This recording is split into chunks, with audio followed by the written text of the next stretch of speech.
All right, welcome into another edition of Catching Up with Tommy Mac podcast here on 1010XL's podcast platform at 1010XL.com. Of course, on the 1010XL app, we are live on 1010XL's Facebook page as well. It'll also go to the YouTube, it'll go to Spotify, go to anywhere and everywhere you listen or watch your favorite podcasts, including a lot right here from the 1010XL podcast studio, which I'm in right now. It's great to be here, great to be alive. Hot off the radio from 10 to noon. Had a great time with the boys on Jaguars today with Mike Dempsey, Fat Tony, and Pockets.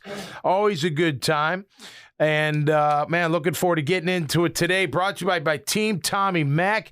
Whether you need help getting out of jail, you need some heavy lifting taken care of for you, you need some food, you need an attorney, you need some flooring, and if you need a burger, you just go to the burger bar at the Graffiti Burger Bar in Jags Beach. They're all right there for you. I do want to throw a special shout-out, of course, to Adaptive Jacks for helping me out last night, being my production partner on the Tommy Mac Happy Hour show, which was awesome. Had Aaron Beasley, Sammy Kavars, had a great time. And also want to thank Salt Air Inn and Suites. Hey, if you're out at the beach, don't forget about Salt Air, man. They've renovated that place. It is absolutely spectacular. So check them out when you get a chance. Let's get into it. But before we do, we'll say hi to my man Grammage this morning. Happy Friday, Grammage. Happy Friday, baby. When are you going? I know it's Florida, Georgia. Are you going down to the festivities, what, tomorrow? So tonight, going with some friends out at the Lemon Bar. Okay. Got a little silent disco going. Oh, very nice. Huge silent disco fan. I love me some silent disco. Yeah, cool. So silent disco going tonight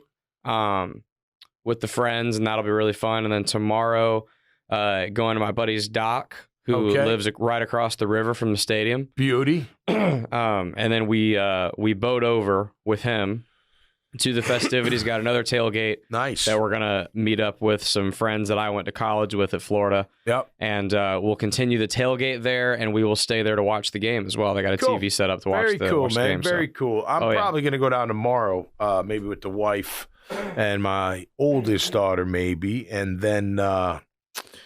I got a private gig, private gig tomorrow night. Dressing up as Gene Simmons. Face paint and everything. My band talked me into it. I normally don't like dressing up. Like, come on, just wear the wig. And it's the real wig. It's got the little point. I mean, Let's go.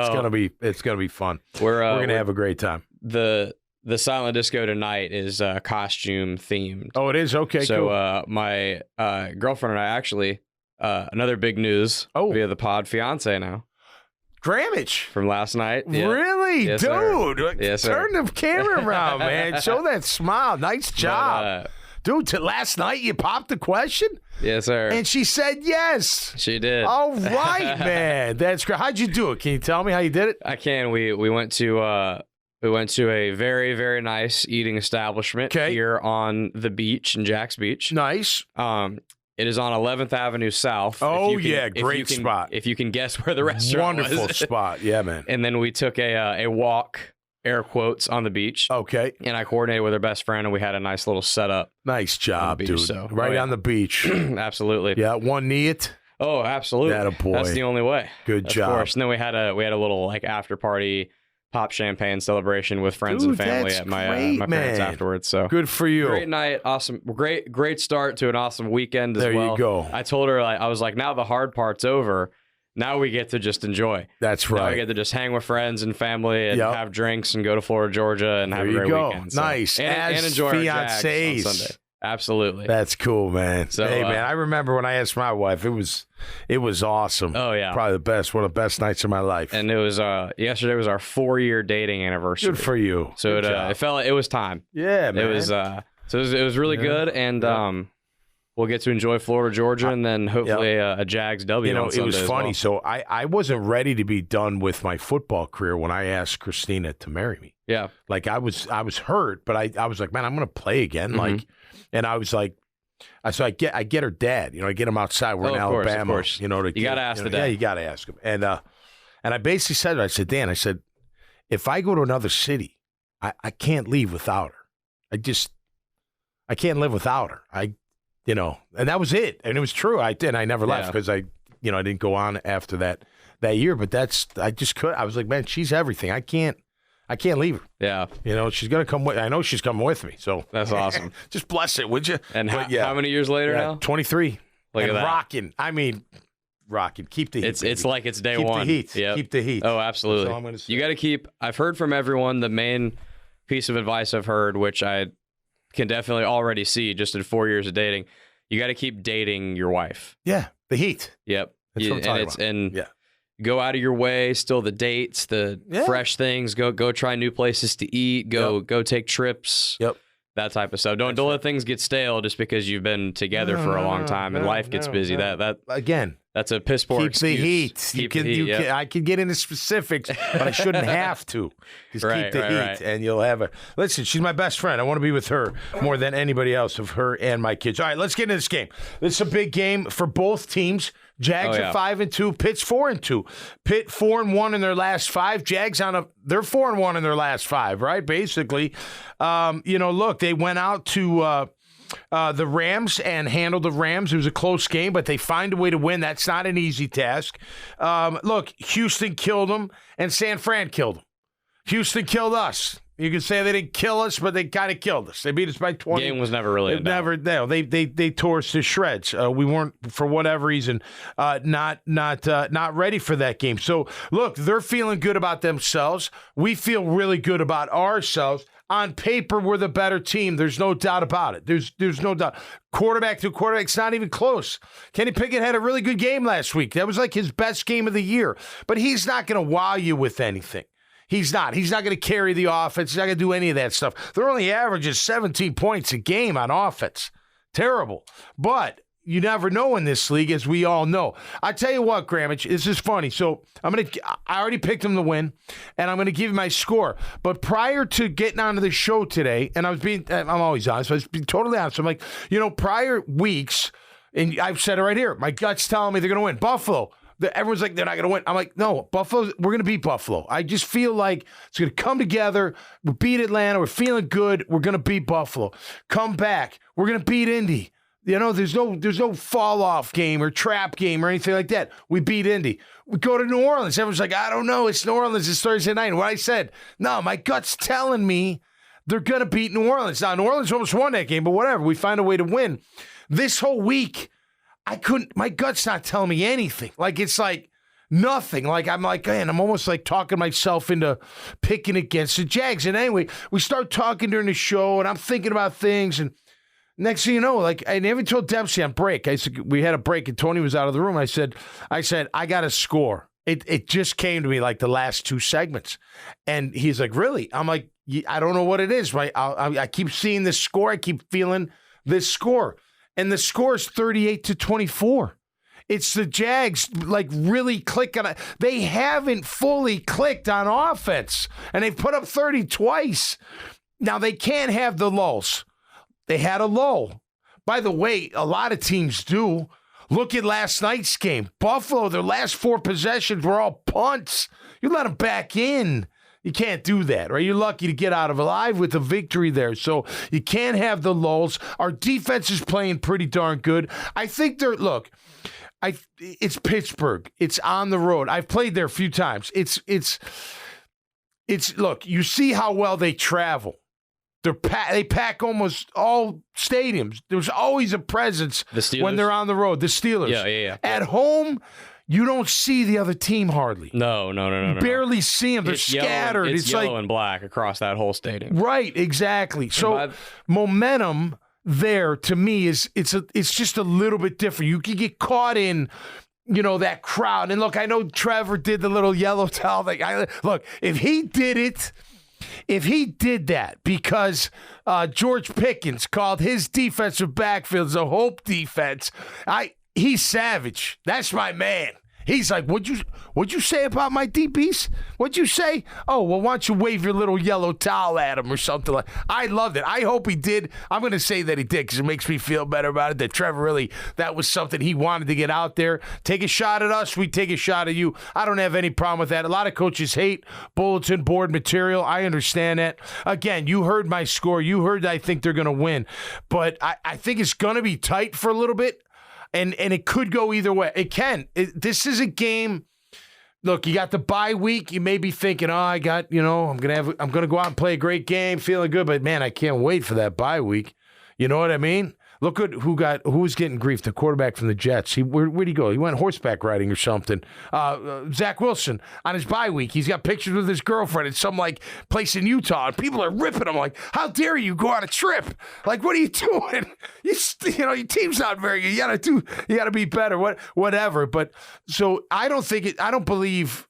You wouldn't call this a trap game. You wouldn't, because this is a very important game for both teams. I do believe in Doug. What's that? The Steelers are too good of a team to be a trap game. No, I agree. A trap game is someone you have no business losing to. You should beat. Yeah, no, I agree. I think look, if Pickett was better, you'd be more concerned about Pittsburgh. Doesn't mean Pickett can't help to beat you. I don't think he carries an offense. I don't think if you shut down Najee Harris and company that, he's just going to take over and whip the ball all around. Now, he's not afraid to throw it up to Pickens at all. He doesn't care if he's covered, whatever. He'll find a way to throw him that ball. Could be good for us to take advantage of that. But if they hit on a couple of those, momentum get going, you just never know. That's the NFL, right? That's the NFL. By the way, picks last week. I came in like, oh my gosh, I was terrible. Like, I went 4-8. 4-8. And I'm telling the guys, I'm like, man, I can't believe how bad I did on my picks. So they're like, we all did.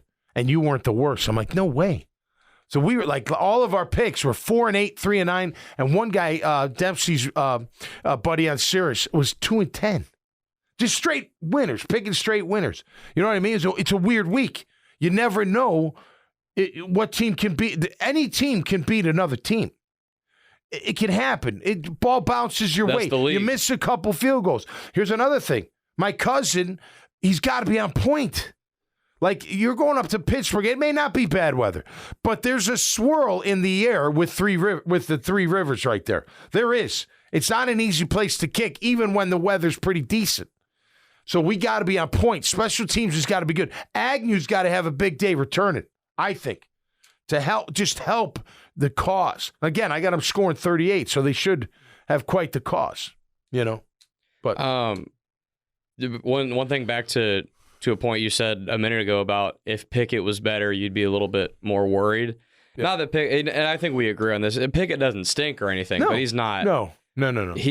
We're not facing Josh Allen or Pat Mahomes or something like that, or Brock Purdy, even for that matter. If Pickett was more explosive, and if that offense was a little more explosive, they might be undefeated because their defense is that good. Their defense is pretty good. Is TJ Watt the best defensive player in the NFL? He's playing like it right now. I think he is, and if you watch their games, because like we just said, they have a decent record, 4-3. 4-3, right? Is what they are, I think. 4-2. So they've had a bye then. Okay, 4-2. There have been more than one of their games that they've won that TJ Watt has basically single-handedly won the game. He's made some type of play, some type of interception or strip sack, or he's done something to completely flip a game, and their defense in general is able to hold the other team to few enough points to where one play 21 like that, a game. Right, to where one play like that is going to swing a game entirely. They're honestly, you know what they remind me of a lot is the 2017 Jaguars. An elite defense makes a ton of play. Their defense wins a bunch of games. They don't stop the run though. They're not good at stopping them. Right now, they're not. Now, they haven't been gashed every game, but a few teams have gashed them pretty good. Well, remember early in 2017, the Jaguars struggled against the run, and they signed Darius. So, but just similar in terms of their offense's job is really just to maintain and stay on the field as long as they can and maybe get a couple of touchdowns and just do what they can and then let the defense win the football game. That's really what the Steelers are. The biggest threat is Pickens. 100%. Deontay Johnson nursing a hamstring. He's only got 8 catches, but he can get down the field. He's got some speed. And if you don't think that matters, just think of how much it matters that we don't have Zay Jones because, man, I'd love to have him out there. Johnson is very much a catch a 5-yard pass, slip a tackle, turn into 35 yards type fast, of guy. Man. He's wicked fast. And then we know Pickens. He's good. He's a good player, man, averaging 18 yards a catch. A 50-50 ball with Pickens is more 80. That's what I'm saying. 80-20. And he's not afraid to throw. He's a really good contested catch guy. And Pickett has thrown those well, to be fair. Yep. So. Yep. And let's see, you got A-Rob, who's kind of past his prime, but he's still contributing. Connor Hayward, the tight end, no Freiermuth. Najee Harris only averaging 3.9s a carry. Same with Jalen Warren. So their offense, isn't that great, to be honest with you. They're only averaging 3.3 yards a carry. They give up 4.7 yards a carry. So San Fran, Cleveland, Baltimore, and the Rams all ran on them pretty significantly. I went back and looked at the stats. So we got to establish a run game. ETN should have a monster game. Here's the thing that I'm concerned about, Grammage, is, and I know he's been quiet, but Highsmith on the other side of Watt, you can chip Watt, give yourself a better, throw a back over there, throw a tight end over there to help to tackle out whichever side. He's going to flop. He's going to try to see, who can I beat? Who can I beat easier? Is what he's got. That's what the elite guys do. They get that option, right? Hey, you come over here. I want to work on that guy this time. You know what I mean? That kind of stuff. But so I'm not concerned, but you better take care of Highsmith. The kid can rush a passer.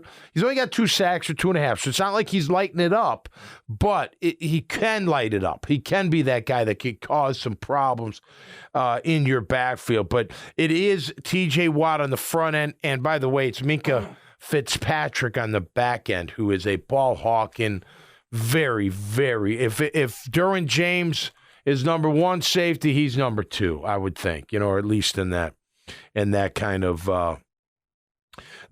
vein. So, look, we're gonna have to pound the rock. We're gonna have to look, Trevor. Look. It's Trevor Ball. It's every week. It's Trevor Ball. What did you watch Josh Allen last night? He was in his groove last night. He was running. He's throwing. He's making plays. Trevor's that caliber. He can do those things. And I'm telling you, when he does, I think everything just starts clicking for him. Against New Orleans, when he took off for that 20-whatever yarder, you're like, wow. And then, boom, it just started, you get into rhythm. You get into flow. They're calling he's not afraid to take off. He's going to throw it. Then you got to worry about him running, throwing, especially when I'm rolling out. If he's coming, I got to hang back in coverage, but eventually I can't just let him run, so I got to go up and then he throw. You know what I mean? It's just get in the rhythm, the flow of the game. I expect that to happen. I think schematically, if what the defense is doing is allowing for some run lanes for Trevor to step up and scramble and go get him some yards, just like the Saints game was, then you start to realize the potential of this offense a little bit more in terms of like, wow, if Trevor can effectively run and get chunk plays on with his feet, and we can run it with ETN, and you got Ridley down the field, and you got Kirk and Ingram, and that's when I think also as a defensive coordinator, you're like, oh my God, we can't answer everything. No, right. Like they're going to have something there is going to be open. Even with all of that, Grammage, you miss Zay, because when Ridley has to get the attention of the safety, and you don't have anybody on the other side that anybody's worried about getting beat deep consistently, you don't have to worry. You can one-on-one him. You can still clog up the middle, too, a little bit with Ingram and Kirk. Yeah, exactly. And what's Kirk's best role? Underneath, working one-on-one, man, getting everybody out of dodge and letting him go to work. That last touchdown against the Saints was What did they do? They flooded everybody out. He did this little loop-de-loop turnaround thing. Trev put in the right spot, and then what did the other guys immediately turn into? Blockers. That's the play.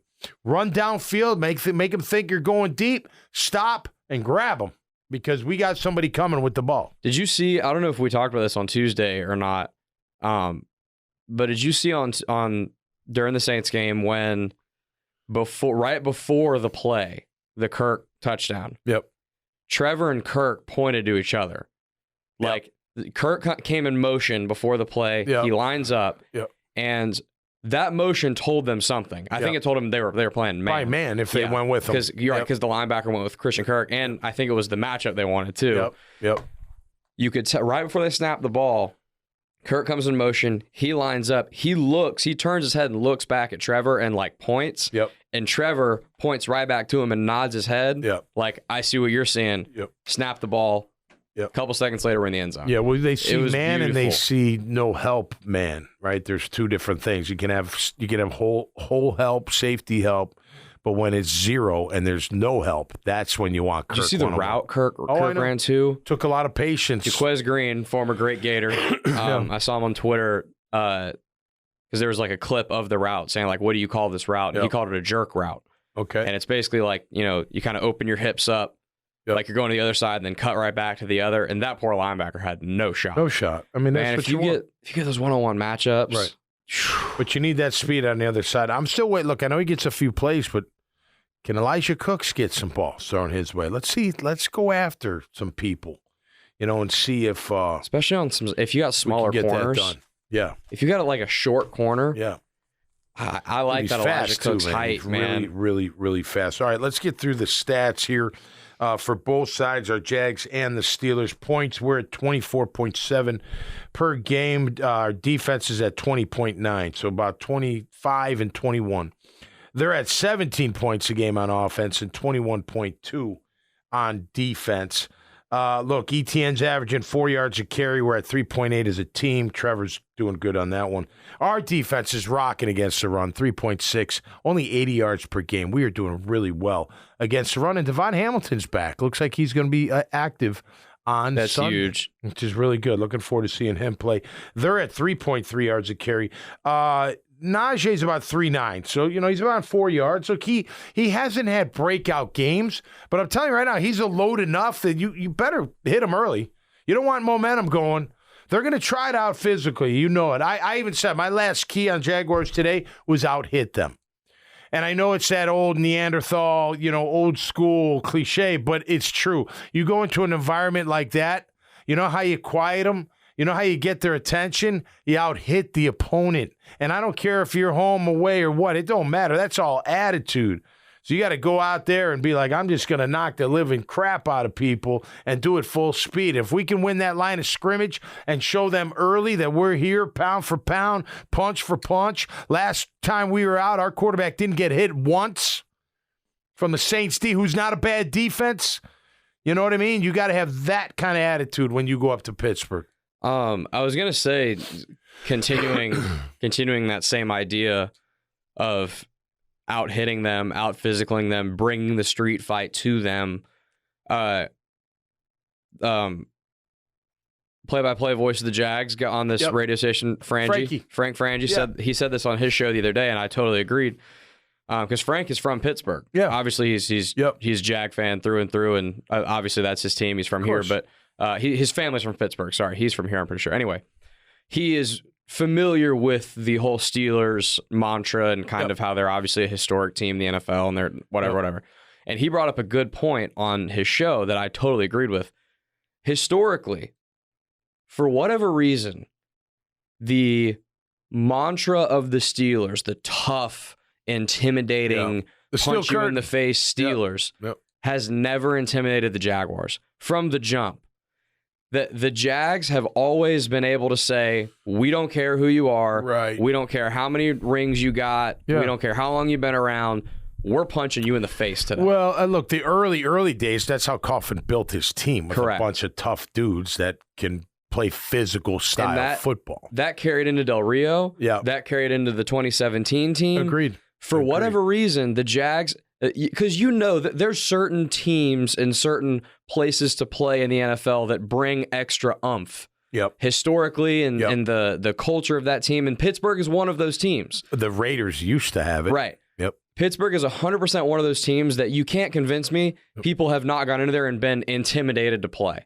And the Jacksonville Jaguars have never been intimidated. They've always brought the fight to Pittsburgh. Yeah. And... Well, we were kind of built that way. And 100%. Again, I think, in no disrespect to the modern era, but, I mean, they don't have that. They're going to play hard. They're going to be physical, but it's not like they got the steel curtain. Correct, 100%. It's not like, Dermontti Dawson's at center and Bettis is at the tailback and they're pounding and, they haven't done that for a while. They were hoping Najee Harris would be that, but he hasn't been that yet. Because that only helps Pickett. But It's listen, I think it's more, for me anyway, just from being there, it's that momentum. Like, and when a home team, you're traveling, and that momentum starts to get away from you, and that crowd gets whipped into a frenzy because, their team got the ball back, then they scored, then we held them again, and now we're driving, and that, you know what I mean? And then it just, next thing you know, that the towels do become a factor because you're just like, oh man, this is like, and then my offense can't hear, it gets loud and loud. We got to do silent count. We got to do all this stuff, But how do you stop that? Big hits, physical play, pounding the rock, taking the wind out of their sails, that type of thing. And I've always loved, I said it before, I'll say it to my dying day. I've always loved the us versus the world feeling. I don't care. I love playing at home. Of course. Love our fans. But you know what? I loved going on the road, getting in that zone. Come on, man! It's like Socias versus the greasers, and the outsiders. It's a rumble. Who cares how many people are going to be there? They're not fighting. Yeah, we got to fight the guys on the field. Never bothered me. I think true competitors all feel that way too. Yeah. There was a poll. This is kind of interesting. I know it's a different sport, but there's a poll in the NBA like 10, 15 years ago, and it was like a bunch of stars around the league, like the best player, the top like 10 to 15 players in the league. And they were polled on, would you rather hit a buzzer beater at home where the crowd goes crazy or on the road where everyone goes silent? Yeah. And all of them voted road crowd. Yeah. I want to silence them, shut them up, and send them home sad. Yeah. I feel like a true competitor feels that way. No. I think someone like Trevor Lawrence feels that way. Oh, yeah. Yeah. No, Trev said, listen, he's a warrior, man. He's a tough dude. He showed a lot of grit. He always does. He's been getting killed. He didn't last time, but earlier in the year, he was getting hit a ton, way too much. They hopefully shored that up for good. But I think this offense is primed. Now, I will tell you this. The third down offense has got to be better, and you don't want that to bite you in the ass because it can happen. I'm telling you, you're at 34%. That means every 2 out of 3, you're giving the opponent the ball back. Now, your defense is doing a great job. They're giving you a ton of opportunities. They're at 35%. So 2 out of 3 times you're getting the ball back. But guess what? 2 out of those 3 times, you're giving the ball back. So it's like you're not doing your job. And I'll tell you another thing, Grammage. Fourth down is now a thing and has been. Let me ask you this. How many attempts have other teams to date in 7 games have tried to go for it against our defense on fourth down? How many times do you think? In total? Total. So, like, through the 7 games? Yeah.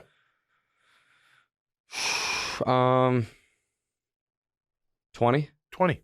And guess what? Look at that. Nice job. Right on the dot, too. And they've converted half. Now, 4th and 1s are tough. I'm not saying 4th and 2. I'm not, those are tough ones. You got to be, but even though you're good on third down, you can't be 50% on fourth down because now fourth down, it's almost part of the it's always been part of the game, but it's part of the offense now. You know what I mean? You only punt when your back's against the wall. And you may even go for it on your own 40 these days. You know what I mean? Right. Own 20, no. Own 30, maybe not. But you get closer to midfield, you're going for it. Mm-hmm. It seems like most teams are. But we got to be better at stopping that fourth down. And our offense, gosh darn it, you got to convert on third down. It's going to come back. It's still amazing to me. You're putting up 30 on people and not doing well on third down. Right? Think if you were. Now, that's what I'm saying. Look, if we can be better on third down and no lulls, think about that of our offense. Just think about that. No lulls, better on third down. What kind of production you think they're putting out? And then bring in Zay, you know what I mean? When he's ready, I'm telling you, this could be primed for a huge explosion on offense. Well, we talk about, you just talked about the ways that you take the crowd out of the game and you slow down the crowd momentum a little bit. You want to get them right back into it. Get stuffed on 3rd and 1. Yep. You know? That's right. There's not many ways, other than a turnover, there's not many ways a defense is going to fire up the crowd more than 3rd and 1. I'm trying to run it down their throat. Stuffed. Stop. The defense is going crazy. Towels are going like that's how you get the Steelers crowd into that game. You're right. I do want to say too, I mean, you and I both watched the game, so I think we kind of know where this stands. I will say maybe a little bit, but not 100%. The knowledge that we're going to go for it on a lot of these fourth downs probably does hurt the third down percentage when you look at the stats a little. Because sometimes if it's 3rd and 3, you may try to go up the middle, make it a closer fourth down type thing. Yep. But we also watch the games. There's been a lot of times where they were trying to get a first down on 3rd and short, and they did not convert. No, you're right. So I still agree with you that I haven't loved the play calling on 3rd down. Agreed. I don't know. I think my biggest complaint so far in terms of the play calling on 3rd down is I don't know that we have used our most effective weapons on 3rd downs. I feel like it's been a lot of Tank Bigsby between the tackles. Well, I tell you, the one call that they keep calling that I don't like on short yardage and goal line, it's when the quarterback turns his back to hand the ball off. Does that make sense? Yes. They're waiting for that guard to pull around, right? You're talking about when they're in like pistol? Yeah. And that takes too long. It does. And I'm telling you, even all it takes is one guy to shoot a gap in those things. You know what I'm saying? That's why blown up. That's why it's so risky on 4th and even short, because all it takes is one guy to shoot a gap, jump over a gap, just get in the backfield somehow and make it happen. So you gotta, to me, let's hard hitting, like get in an I formation. I don't care who you put as tight end or as the fullback, but go. Just forget this. Take a step, wait for the guy, and then go. It just takes too long when it's short yardage and goal line, in my opinion. And the other issue with that is talking about 3rd and 4th down. Let's say you run that and you're on the opponent's 25, right? Yeah. So you've had a nice drive, you're moving it, you need 7 on this drive, you're trying to go score. And it's 3rd and 3 or let's say it's 3rd and 1. Right. And you're running that type of pistol play. I totally agree with you. I hate that play call. The problem, just like you're saying, is if someone shoots the gap and blows it up, well, now it's 4th and 5. 5, yeah. You know? Agreed. Now you've kind of robbed yourself of maybe getting that second chance. Right. And by the way, on 1st and 2nd down, you can run that play because unless you're Junior Seau, not a lot of guys are taking chances. They take them when it's high risk, high reward. Correct. You shoot a gap. You know, you think you see the play and you go for it. That's what happens on those short yardage plays. I also think you may disagree with me on this because you are a guy that was a physical ball player, and I know you love physical football, and I do too. I will just say that I have felt like on a lot of these third and shorts, I think part of it is we've tried to kind of be a team that we may not be. We might not be in a Philadelphia Eagles type of jam it down your throat on short yardage plays. But here's been my complaint with it in terms of the play calling. Man, you've got one of the best tight ends in the league in Evan Ingram. Yep. That should be able to go easily get you 4 yards on 3rd and 1. Yeah, like a stick route or something. Yeah, like you got Calvin Ridley who cannot be guarded one-on-one. You got Christian Kirk who a linebacker can't defend. Yep. You've got Travis Etienne who's elite in open space. You're like right. I just don't. You got a QB that can run. Right. I just don't know that they are utilizing their best offensive weapons on the most important downs, on those 3rd and shorts. If the pounding between the tackles with Tank Bigsby isn't working, go let Evan Ingram cook somebody for 5 yards. Right. You know what I mean? It's just and the outside rush plays don't really no, work. I'm not talking sweeps. I'm talking. No, I know you. I know what you're saying, but they do it. They have tried that. The end around, whatever you call it, the jet sweep. Teams are too fast. You got to run at them. That's where you power versus power. That's when you get those big guards on those linebackers and engulf them so they can't get to on short yardage and goal line we're talking about, right? Yep. Hard hitting, power, not taking too much time, and definitely mixing it up. Because I'm telling you this, when you're on short yardage goal line linebacker, you're thinking of going forward. And if you pull that rock and that tight end is past me, I'm done. Yes, correct. I'm just telling you. So you got to take a little bit of that too. Like, and by the way, don't do those long-winded fakes. You know what I mean? Where I turn and I fake and then fake, boom. You know what I mean? Roll out, boom. Something quick. I agree with you. Slants, stick routes, wide choices. Yes. They can go either way. Option routes, those types. It's just been frustrating to me watching these because it's like you have all these great weapons. Yeah. On the outside, and I feel like when you're just really predictable and the defense knows you're going right between the guard and center to try to get that 1 yard, you're bailing their corners out, you're bailing their linebackers out, and you're bailing their ends out. The only time that I would like any type of outside play is I agree with you that those sweeps, they don't work. They take too long, and if you don't block it up perfectly, it's going to get blown up. Right. What I would like to see, and they've done it in the past, and it's worked, is a little misdirection. Yeah. I'm going one way, let me pitch it back out to ETN, foot race with a corner. He's getting that 1 yard. That type of thing I would like. Right.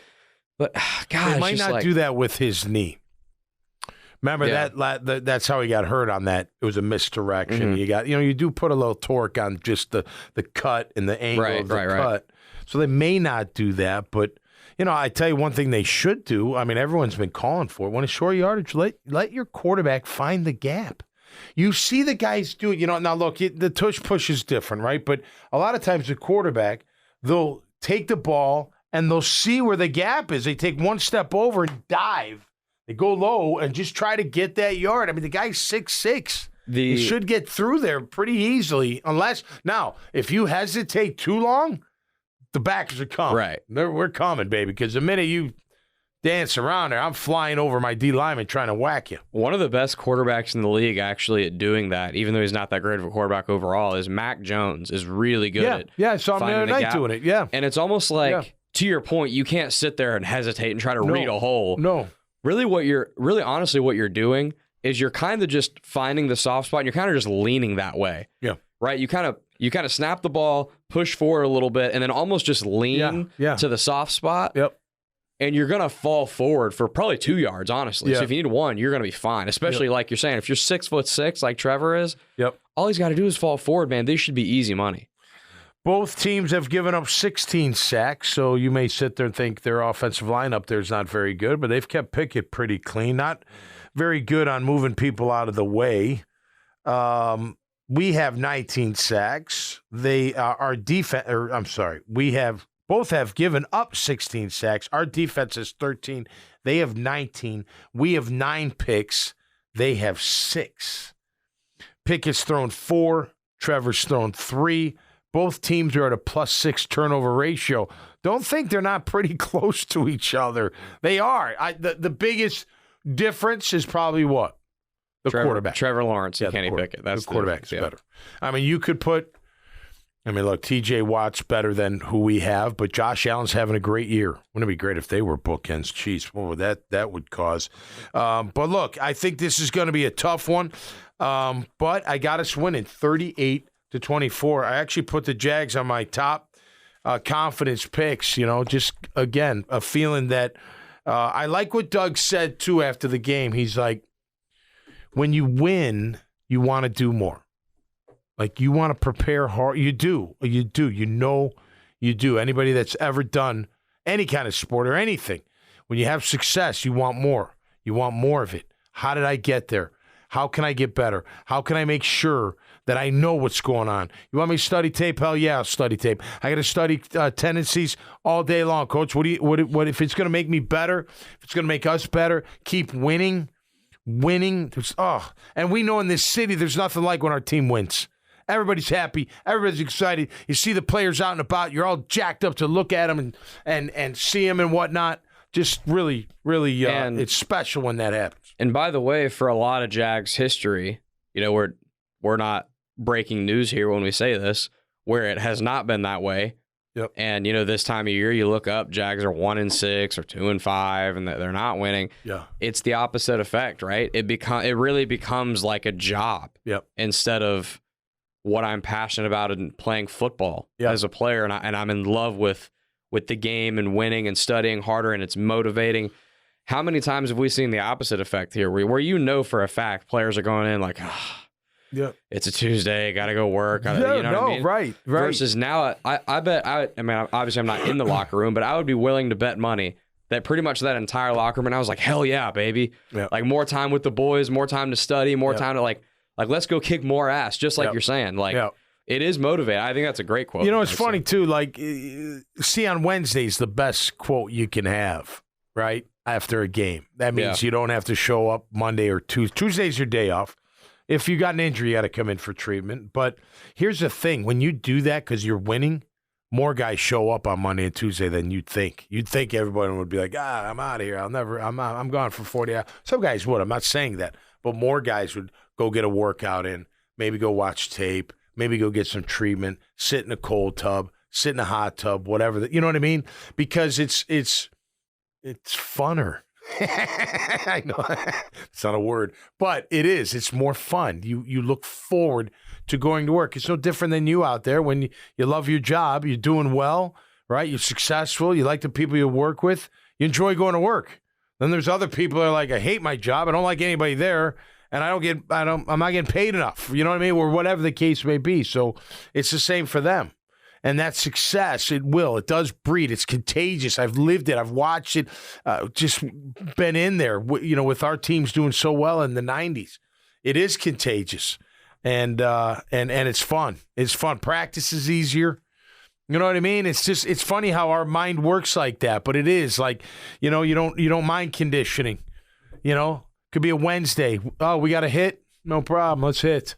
And guess what? It feels like a game because everyone's fired up. It's that kind of – now, they don't do that today. I'm just talking about back – you just want to do that stuff.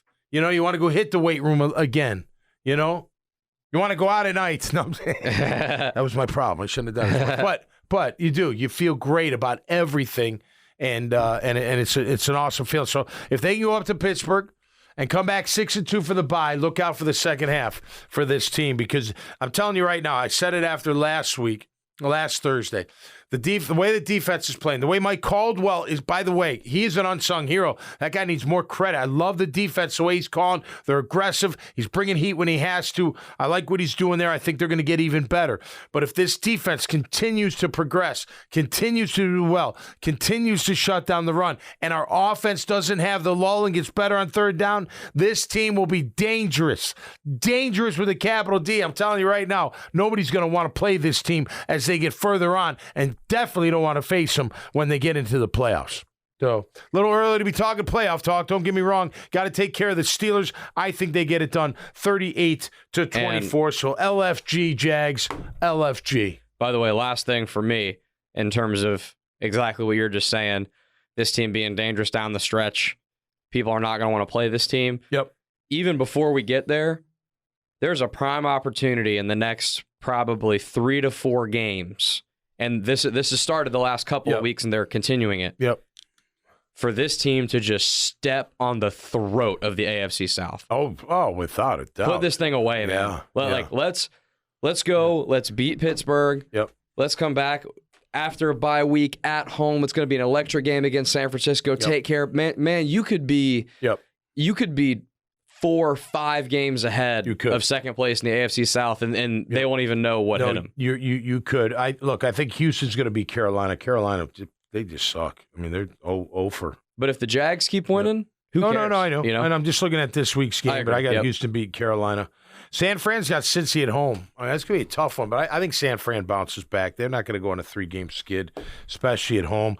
Cincy's got to figure it out because we thought they were going to be top 3 seed at least in the AFC. But that should be an interesting one. Let's see. New Orleans is at Indy. I got New Orleans. Atlanta at Tennessee. I got Atlanta.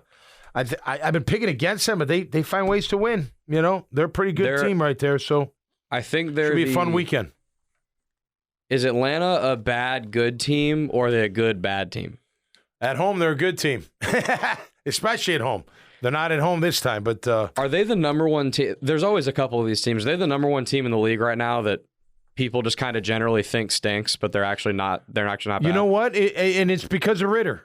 Yeah, you know what I mean. It's because you don't think the quarterback's. You think he's okay, and I'm guilty of it. But they're playing some good ball, and they're boring to watch. They're not super flashy. No, right. Besides Bijan, but right. I mean, they're not. They're not an easy opponent to just go. They're not an opponent that you just show up and no. They got a good offensive line. They added. I mean, they overhauled their entire defense. They got the Bates guy from Cincy, Calais. I mean, they got a bunch of dudes that are on that side of the ball that that are pretty good players. So, that'll be interesting with them. Florida, Georgia. Can Florida pull the upset? I think in this game's kind of like the NFL. Anything can happen in a game like this. If Graham Mertz, is that his last name? It Mertz? is. If he can perform well, I think they have a chance. And I don't know anything. I don't study Florida or Georgia. I've seen them a little bit, both on TV, a little bit. I know the tight end, that Brock kid, he's out, so that'll help maybe the Gators. I don't have a dog in the fight. Probably got more Gator fans than dog fans, but got both. Chris Lucero, bail bonds, huge Bulldog fan. Sorry, Chris. And he's got the setup at RV City, man. I'm telling you right now. He's got the DJ. He's got the disco stuff going on. It's a cranking thing. I'm going to try to go down either today or tomorrow, part of the festivities. I won't go to the game. I think Georgia wins, but you never know in this one, man. It'll be, I always pull for the underdog, so I guess we got to pull for Florida. All I ask for as a Gator fan, because, again, no one's expecting the Gators to go win a national title this year or anything, and people are expecting Georgia to do that. All I ask for with this game as a Gator, as a University of Florida alumni, is when the fourth quarter starts, I don't want to be convinced it's over. Right. That's all I ask for. Fair enough. That's all I ask for. Have a shot in the fourth quarter. And I think the spread is... Not fireball in the stands. I'm talking, although there'll be plenty of that, I'm sure. But no, I agree with you. The spread is 14 points. Yeah. Cover the spread. Well, you lose by 10, I'm okay. You got to stay in it. You got to stay in it, and Georgia can't let them stay in it. Yeah, that's football, true. right? 100%. All right. That'll do a good job, Graham and Jazz. As usual, you'll find this show all over the internet, including YouTube, so check that out. And want to thank all the great Team Tommy Mac sponsors, the sponsors of the Happy Hour show. Let's see. I've got the Valor bare knuckle fights tonight. I'll be ringside. Looking forward to seeing those animals go at it. Man, they're tough as nails. Saturday night, got the gig, of course. Sunday morning, I'll be on the kickoff show with Hayes Carline as we look at our Jacksonville Jaguars taking on the Pittsburgh Steelers. It's a big one for both teams. Again, Jags 38-24. So until next time, y'all stay safe and be cool out there, and we'll see you right here on Catching Up with Tommy Mac. Peace.